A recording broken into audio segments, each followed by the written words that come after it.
สวัสดีค่ะสู้ชิงค่ะสวัสดีครับ Jacob ครับวันนี้สู้ชิงอยู่กับเจคอบนะคะเจคอบเป็นครูสอนภาษาอังกฤษของสู้ชิงกับอูนะคะก็เลยชวนเจคอบมานั่งคุยกันแล้วก็อยากจะคุยเกี่ยวกับอีเดียมที่มีความเกี่ยวข้องกับเทคโนโลยีนะคะแต่ว่าก่อนที่เราจะไปถึงอีเดียมแรกเนี่ยให้เจคอบแนะนำตัวเองสักหน่อยค่ะ so could you introduce yourself to our viewers Yeah I'd be happy to so my name is Jacob Hunter and I'm from America originally the last 12 years I've been learning about languages studying Spanish Mandarin, Cantonese, and a little bit of Taiwanese. And currently I'm living in Thailand and I couldn't be happier. Wow, how long have you been in Thailand? So I've been in Thailand a little over a year now. Wow, and you can speak a lot of languages. You can speak Chinese very fluently as well. เจคอบพูดภาษาจีนได้ไหลลื่นมากๆเลยนะคะเหมือนเป็นเจ้าของภาษาเลยนะคะ So maybe you can introduce yourself in Chinese. Oh, okay. 各位朋友好，我的名字叫康伟成，我的英文名字叫 Jacob Hunter，然后我是在美国的达拉斯，就是德克萨斯州长大了，后来我就搬家去香港、台北还有吉隆坡，所以我这过去的几年一直在学习这个汉语的语言。说得很流利，太棒了。That's very impressive. สู้ชิงเนี่ยรู้จักเจคอบผ่านทางอาจารย์อดัมนะคะ because you are teaching at Adam School. Correct. Teaching English to Thai students. Okay.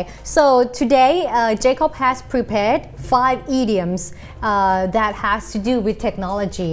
So do you want to start with the first one? Yeah, I'd love to. So I wanted to bring some idioms today that I thought were relatable, something tech related, but things that people are still using. And so idioms are a huge part of our language. Slang, jokes, even music. It's something that you don't really study that much in school, mostly as vocab and grammar, but for speaking, it's actually a huge part. So today we're going to cover 5 idioms. And the first one that we'll start off with is a well-oiled machine. So have you heard of this idiom before? Maybe I have. Well-oiled machine in Thai would be เครื่องจักรที่มีน้ำมันหล่อลื่นเป็นอย่างดี First off, the word machine, although it's spelled M-A-C-H-I-N-E,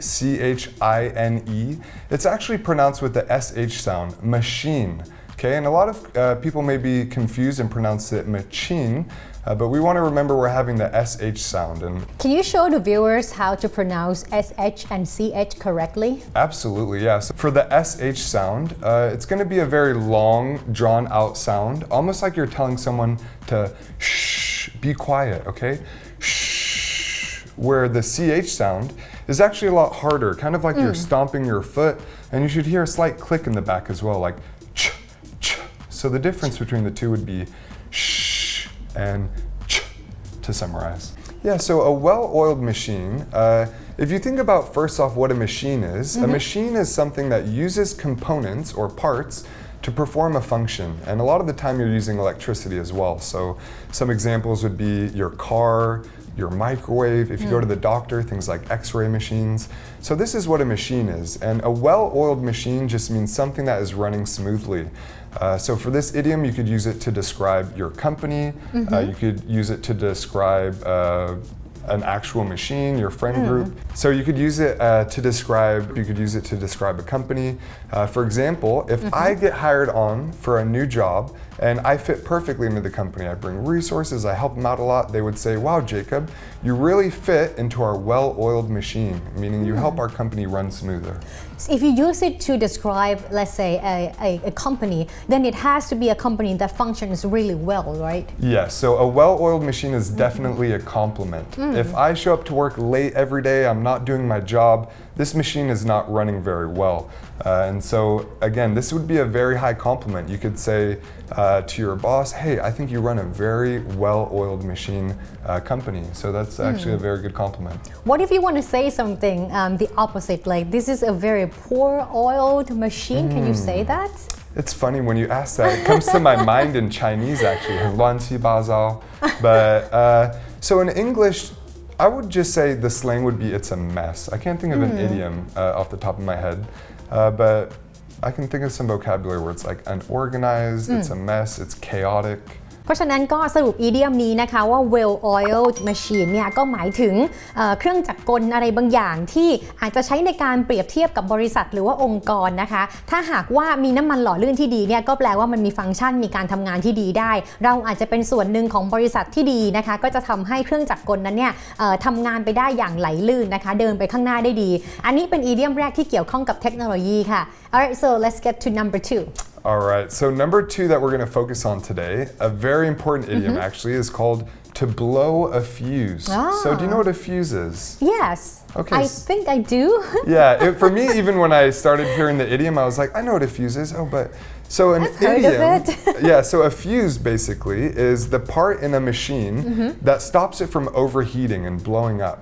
Okay, so to blow a fuse would mean for something to blow up. So for a person to blow their fuse, it means for them to lose their temper, for them to get angry, or maybe even be loud in public as well. Okay so in Chinese would be like 发脾气 Yeah, 发脾气 yeah. Very good. Wow, your Chinese is actually Oh, really really? good. Yeah. Okay, so I feel like we have the same saying in Thai. We can say something like feel card. Feel card is like a broken fuse. So when you're really angry and something in your head is probably, just kind of popped, that's you can say feel card. So it's the same in English. Exactly, yeah, the exact same meaning. อันนี้เป็นอีเดียมที่2ที่เกี่ยวกับเทคโนโลยีนะคะก็คือ feel card นั่นเองนะคะถ้าเป็นไทยเนี่ยเราจะพูดว่า feel card ถ้าเป็นภาษาอังกฤษเราก็จะพูดว่า to blow a fuse ค่ะ Okay that's number 1 and 2 and number 3 would be so number 3 is it's not rocket science, okay? So rocket science, this is a field of study. For those of you who have studied in English schools, you'll know obviously math, science, English, history. But for those of you who continued on to college, many of us actually had interest in science and pursue things like rocket science, which has to do with, I guess, getting to the moon, astronautical travel. So it's usually describing something that is very, very complicated. Not anybody can fly to the moon. Not everyone understands, I guess, rocket science, how to fly planes and rockets and so forth. So this idiom specifically means that something is easy to do. So for instance, if you asked me, Jacob, could you go get me a coffee? I'd say, sure, I'd love to. It's not rocket science, which means it's easy. Anyone can do it. I'd be happy to. Okay. I feel like a lot of time that this idiom is used to be sarcastic to someone, like to a friend, or when something is really obvious but the other person still can manage it, you say something like, hey, it's not rocket science. Yeah, so it does actually have a little bit of sarcasm. You need to remember because this idiom isn't necessarily polite. It's kind of making the other person feel as though they asked you a silly question. So maybe refrain from using this for your boss or for someone higher up than you, but to maybe with a friend to joke around and tell them, hey, I'm asking you to do something very simple. It's not rocket science. Yeah, I feel like it's not going to be appropriate. I mean, it will not be appropriate if you say that to your boss. Let's say your boss asks you to do something for him and you just kind of say like, hey, you can do it yourself. It's not rocket science. Yeah. You're going to get fired. Definitely might get fired for that one. So be careful, everyone, the way you're using the idiom. อีเดียมที่3อันนี้นะคะ it's not rocket science นะคะซึ่งก็พูดถึงว่ามันไม่ใช่แบบวิทยาศาสตร์ขั้นสูงอะไรขนาดนั้นมันไม่ใช่เรื่องยากขนาดนั้นเอาไว้สำหรับใช้พูดในการที่จะอธิบายว่าเรื่องนี้เนี่ยง่ายมากเลยทำไมถึงจะไม่เข้าใจซึ่งเจคอบบอกว่าอันนี้เป็นคำที่ต้องระวังนิดนึงนะคะมันเป็นคำที่ติดความแบบประชดประชันเสียดสีอยู่เอาไว้ใช้อาจจะใช้กับเพื่อนได้แต่ว่าจะใช้กับผู้ใหญ่ใช้กับหัวหน้าเนี่ยอาจจะไม่ดีแน่นอนค่ะ Well so it's not rocket science Yeah, not rocket science. It's easy. Okay, the fourth idiom today. So the fourth idiom that we're going to go over is called the bells and the whistles. And so going back talking about what used to be modern technology hundreds of years ago was mainly trains and cars. And whenever they first had these locomotives, these trains and cars, they would hang a lot of bells and whistles on them just so when they're driving through the city, everyone could see them, they'd hear them, they'd come out and look. And it basically was a display of, hey, we have the newest technology. Oh, I thought that the bells would be for like, hey, be careful, the train's coming. It's not like that. This is just to show off, like, hey, the train's coming. Well said, very well said. Yeah, so this is more of like, to show people you have the newest thing out there. And I think that's a very big part of I guess, culture, society, everyone wants the newest thing. So whether it's the phone, computer, any type of technology, you always want the newest features and the newest technology. So to use it in a sentence, you would say, this new phone has all the bells and whistles, meaning this new phone has the newest technology out here. I feel like not only that it has the meaning of like, this comes with many cool functions, but it can also be a way to show off. Like, if this has a lot of bells and whistles, you should be able to hear them and you should know that this is a great product. Very right? true, yeah. And actually what you said just reminded me of kind of the new speakers. The new speakers are getting smaller and smaller, but at the same time, they're getting more and more louder. Yeah. So if you think of a new speaker and you say it has all the bells and whistles, it means it's got the newest technology, it's the newest product out there, but just like you said, it's also something that's going to bring attention and have people watching you at the same time. That's what the bells were for. Yeah. อันนี้เป็น idiom bells and whistles นะคะซึ่งก็หมายถึงว่าการที่ของอะไรบางอย่างจะมีฟีเจอร์มีฟังก์ชันที่แบบเท่ๆเก๋ๆคือมาจากเทคโนโลยีในสมัยก่อนอย่างเช่นรถไฟที่อาจจะต้องมีการแบบว่าห้อยกระดิ่งกุ้งกิ้งอะไรเอาไว้แบบนี้นะคะซึ่งก็จะทำให้รู้สึกว่าโหมีของเจ๋งๆมีคุณสมบัติเจ๋งๆอยู่ในนั้นด้วยเอาไว้ใช้สำหรับการที่จะพูดถึงอย่างเช่นแกดเจ็ตโทรศัพท์มือถือออกใหม่เนี่ยมี bells and whistles แปลว่ามีฟีเจอร์มีสเปคที่ดีนั่นเองค่ะAlright, so let's get to the last one. Okay, so the last one we're going to go over today is to lose steam. Oh. Okay, so lose steam, and again, most of these are all related on technology and kind of like modern science. So back in the day when this idiom came out, a lot of the machinery was actually being performed off of steam. Similar to how you burn oil or burn fuel, you can then get energy and power from it. But you can do the same thing with water. When you boil water, steam comes out, and then you can run machines off of this power. So to lose steam simply means that you're losing power and you're losing energy. As an example, I would say, wow, I worked all weekend, 12 hours a day. I'm exhausted. I'm really starting to lose my steam.